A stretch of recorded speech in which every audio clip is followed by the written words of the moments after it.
So far, we created a simple React application to work with some test data. We created three components: app, article list, and article.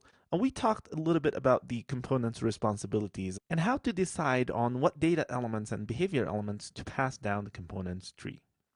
However, we have not written any tests for our components.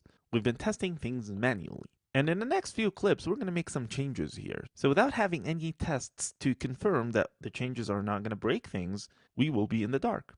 So we already have just here configured for this application, so we can simply add some tests for the components. Now, there are two major types of tests we can do here. We can add normal tests, tests that will test certain logic in our code. And we can also use just snapshot testing feature. So let me show you what that means.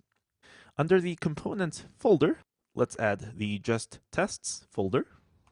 We're going to start by testing the article list component. This means that we have to understand the dependency of this article list component. So this article list component depends on having an article object, and inside that object, it expects an object that has an ID attribute. It also expects another property, article actions, which is another object. So we're going to fake this dependency just to smoke test this article list component. So inside the test component, let's create a new file, call it article list test.js. I'm going to start by bringing in some dependencies. So we need React because we're going to be rendering components.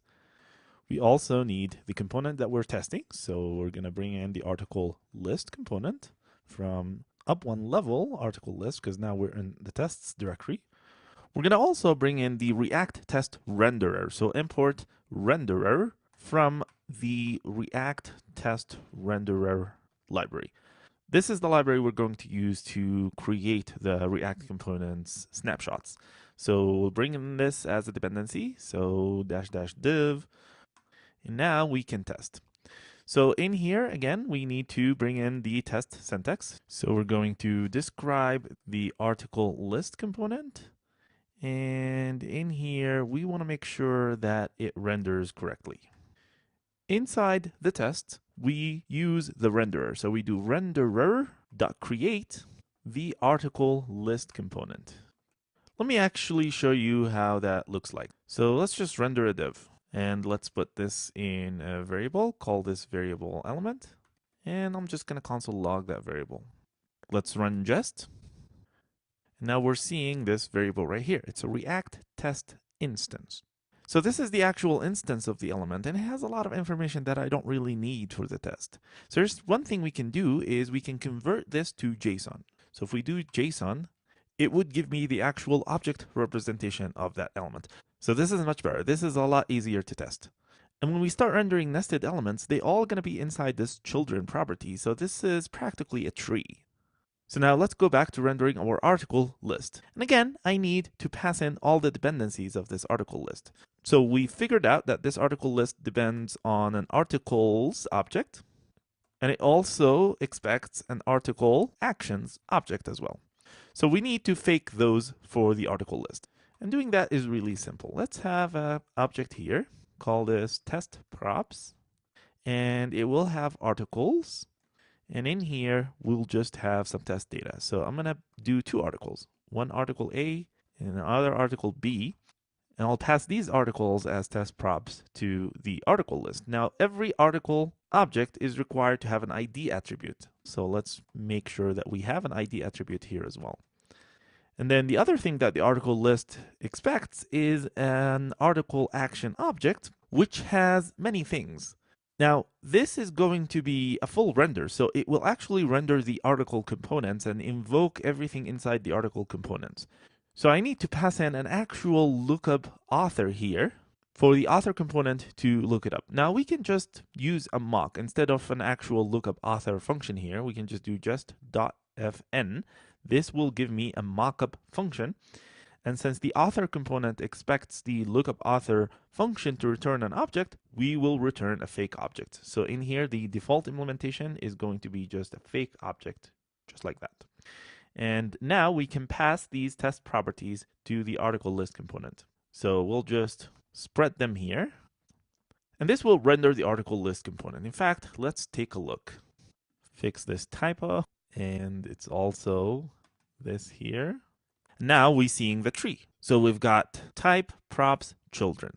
And I have two children because I passed in two articles. So now we can write our expectations. The first expectation we can do is a snapshot expectation. So we're expecting the tree to match snapshot. And the first time you run it, it will create a snapshot of the article list component. And every time you run it, it will just compare the new snapshot to the old snapshot. So if anything changes in the article list component or its children, then the snapshot is going to fail. So let me show you what that means. If you look under snapshot, and the snapshots, by the way, belongs to your search control, so we're going to commit that. If you look under snapshot, you'll see an actual representation of the article list component.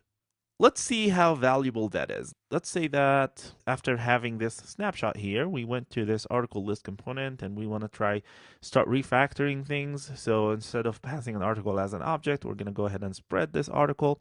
And the minute I save, I have a failing test. So this one line added a lot of value to my tests because I now have confirmation that my components are not rendering. So let's go back and fix that and go back to successful here.